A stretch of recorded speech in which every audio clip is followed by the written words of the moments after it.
I truly appreciate that you would choose to spend this precious time with me since you probably should be doing something else right now.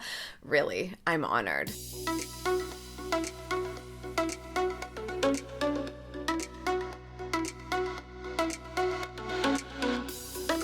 What's up, socials? Welcome back to Amy TV. We all know that feeling, that really devastating feeling of having something to do that we definitely don't feel like doing right now. I can think of a few things of my own. I might be procrastinating on those things by making this video right now. How about that? It could even be something that you were really excited to do when you said you would do it, and now it's just losing its luster a little bit every time you find something else that needs to be done. And you do that instead. Suddenly the kitchen counter is very messy when you have a presentation to work on. Am I right? I know I'm right. We got clean counters though. And now here you are. You're sitting here pondering, what am I gonna do to make myself do that thing I really don't wanna do right now? Somebody give me guidance so that I can call it productive time. I am so happy to be here to help you do that today. Let's talk about it. How do you stop procrastinating? Better yet, how do you get yourself to stop beating yourself up for procrastinating? Because that's what really makes this tough. It makes us not want to do anything because we think we're already failing by not having it done already, and that's not helping anybody. Before we dive in, I know how much you love watching videos because you're even doing that instead of doing something else right now. So make sure you are subscribed to this channel and that you hit that little bell so you get notifications every single time I upload a video. How to stop procrastinating and finally get something done. First and foremost, you need to identify the pushback. It's really easy to just say, I don't feel like doing that right now. I don't want to. I'm just like, got a million other things going on. But a good idea would be to identify why exactly you feel this way. What is making you try to resist this specific thing that you said you would do, or you want to do, or you decide you should do? This is something we've talked about in the past, right? Shoulding all over yourself. I should do this, I should do that. When in reality, maybe it's not something you really need to do and you're procrastinating on it because it's just not important enough. Maybe you're someone that tends to sign up for too many things. You say that you'll do things to make other people happy, and so you don't do those things because you didn't actually want to in the first place. We all find ourselves in that situation, right? There's always going to be some people pleasing that happens. It's just a matter of how much you have. Then maybe this is a note for the future that you won't say you'll do these things, or you'll find another way to get these things done by having somebody else do it, or never saying anything about it at all. You should identify why you're procrastinating about it now so you don't have this stuff on your plate in the future. Maybe you're procrastinating on something that you just don't have a choice about. Especially those of you who are in school, you've got tests, you've got homework, all that kind of crappy stuff. Identify the pushback in that. You have to do those things in order to pass your classes, get good grades. You know this about yourself, but what is the why even beyond that? The self-awareness of all of those things is going to help you hugely in the long haul. Next, when it comes to actually getting these things done, be realistic about how much time you have to do it. Look at how long is this thing gonna take versus your deadline. You need to understand all of these things, and if you don't know how long it's gonna take, well, you probably have a rough idea and you should plan on significantly more time than that. What you want to do from there is reverse engineer what is going to look like to get done on time. So if the due date is a week from now, and this is something that's probably going to take you a total of 5 hours, you need to find the time on the calendar to mark off those 5 hours. And then we're going to do exactly what I would advise you to do for every single other thing that I've advised on time management, and that is calendar blocking. Calendar blocking is the act of reserving blocks of time on your calendar for the amount of time you believe something is going to take, and be super generous if you don't know about how much time it's really going to take you, so that it's actually an appointment on your calendar. Now let's look at this for different kinds of tasks. So there's sort of like a big task, like a presentation. A presentation might take you 10 hours. Let's say 10 crazy hours. It's probably only going to be like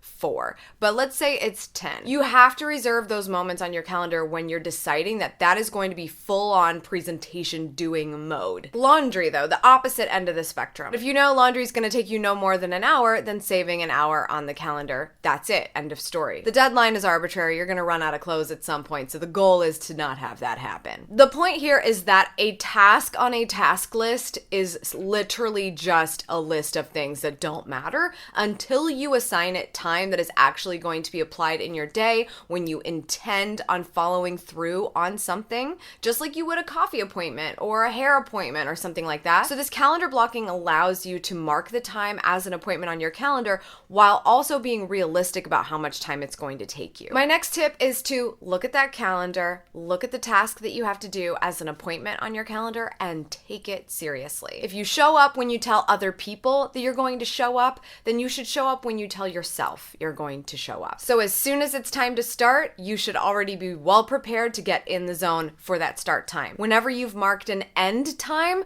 then follow that end time. Maybe it's because you have something to do after that and you have no more than a couple of hours to work on it, or an hour, whatever it is. Follow the start time, follow the end time. If for some reason this appointment needs to be rescheduled, just like you would reschedule any other appointment, then reschedule it.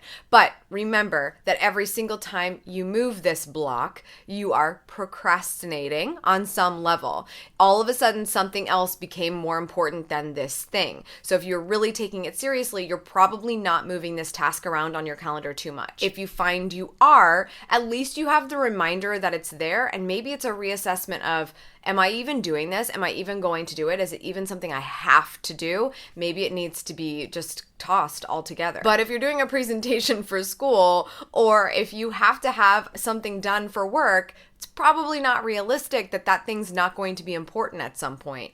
You likely need to get it done, so keeping it a priority is extremely important. I like to actually color code this calendar on my Google Calendar. So there's different colors for things that are things I have to get done versus a coffee appointment. And so this really bright color that's saying get this thing done is a reminder that it is important to me and that I do need to focus on it. And it's not just any other thing that doesn't mean anything, like an email or anything on a task list. My next tip is that once you start this appointment to get this thing done and focus, you've got to turn off the distractions. Shut the door, turn off your text messages, specifically for those of you with a Mac who also get text messages on your computer, which I find to be really annoying. I don't know how to fix this. Somebody tell me how to fix this. I try to shut down the messages app when I'm working on something, and I don't want people to be able to text me just as much as they would be able to on my phone. But the little messages app still tells me how many messages I'm missing in that moment, which is a red bubble I do not want to see when I am in this mode. But turn off your texts. That can mean do not disturb on your phone or shutting down that messages app on your computer. Also, if you're someone that likes to hear a little bit of something in the background, I highly recommend the really awesome playlists on Spotify that are for focus. There's so many different kinds. There's like deep focus, there's just sort of lyric-free jazz. Whatever is your thing, just go and search those playlists. They have been amazing for me. My next tip is to have a 25-minute breakthrough. If this process is going to be a long one, let's say it's one of those 5 to 10 hour projects that you know is going to be a lot of heavy lifting, just promise yourself a breakthrough of 25 minutes. This is very useful if you've been procrastinating so much you don't even know how to get started. If you tell yourself, I'm only going to work on it for 25 minutes just so I can figure out where I'm really going to get held up in the actual doing of this thing. So maybe it's just a half an hour on the calendar that you saved and you've promised yourself you're going to dive in for 25 minutes of that half hour. This way you have a start time, you have an end time, and you've done at least that amount of work to show yourself that you have the ability to get a little bit done, to break through a little bit of this project so you don't feel like you literally have not started and you're at a scratch point and it's really, really weighing on you that you haven't even figured out where you're going with it yet. My next tip kind of explains where I got 25 minutes from, and that is by using the Pomodoro technique. A Pomodoro is 25 minutes of focused, deep work while you get a 5-minute break. One Pomodoro is that 30-minute combo. Once you get through 4 of those, that 4th break is going to be more extended. It's going to be a 15-minute break. But the 5-minute breaks allow you to kind of step away from your computer, step away from your laundry or whatever it is, and take a minute, go get a drink, take your eyes off the project, but you don't lose focus from it because it's such a short amount of time. That 15-minute break is more of a reset than any of those 5 minutes, and the Pomodoro technique is amazing if you're like, I have to focus on this, but I also don't want to go cross-eyed for how long it's gonna take me. And also, when you really work yourself to the bone like that, it's not efficient. There are literally so many apps for this. You can even buy the Pomodoro timer. It's like a little tomato if you wanna find that like on Amazon or something.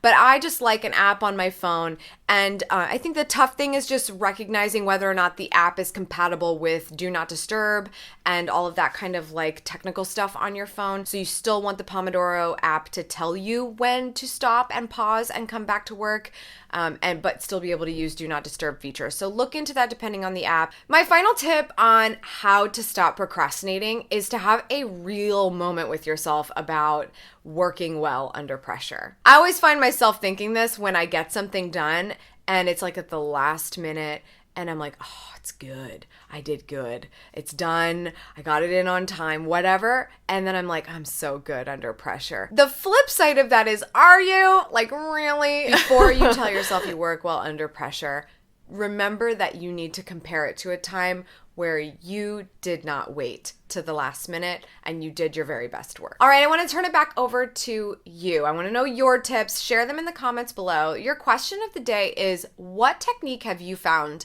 that has helped you combat procrastination and get something done when you really weren't feeling up to it? Share that below. Let's help each other. That's all for today's socials. Thank you so much for tuning in. I appreciate it as always. Make sure you subscribe for good vibes and remember to stop procrastinating so that you can continue to go after the life that you want. Cheers.